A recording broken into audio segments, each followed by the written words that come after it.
Una sa lahat, syempre, gusto ko magpasalamat sa Kinky. Sponsor ko. Okay. Go sa oras eh. Respeto. Respeto para sa tropa ko si J. Will. At sa ibang artist na malating mobsta. Pwera sa'yo. Pwera sa'yo. Tangina mo. Huwag kang tumawa. Nag-uumpisa pa lang tayo.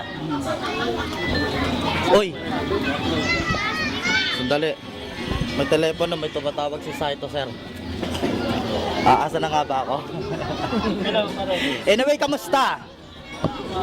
Kamusta ka na ba na malaman mo na ako ang makakatunggali mo?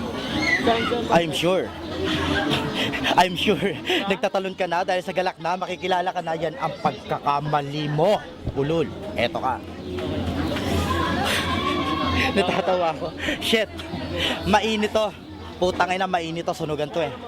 Kaya ikaw na hinayupa ka, putang ina ka, umpisahan mo na magtawag ng bombero. Kilala mo na ba si Satanas? Ha? Kilala mo ba? Hindi pa. Pwes kung hindi pa, makikilala mo na siya. Alam mo kung bakit? Ha? Alam mo kung bakit? Kasi nasa katauhan ko na siya. Nagets mo ba?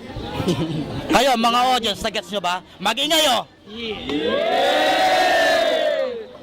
Ayun oh. Sa bagsa kapatid.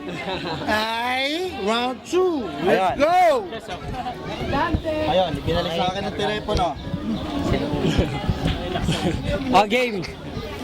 Tapos, ang lakas mo pang i-post sa FB yung nanay mong nakatupis. Pinagsawaan naman niya ni Mang Kanor at mga teletabi sa UGs.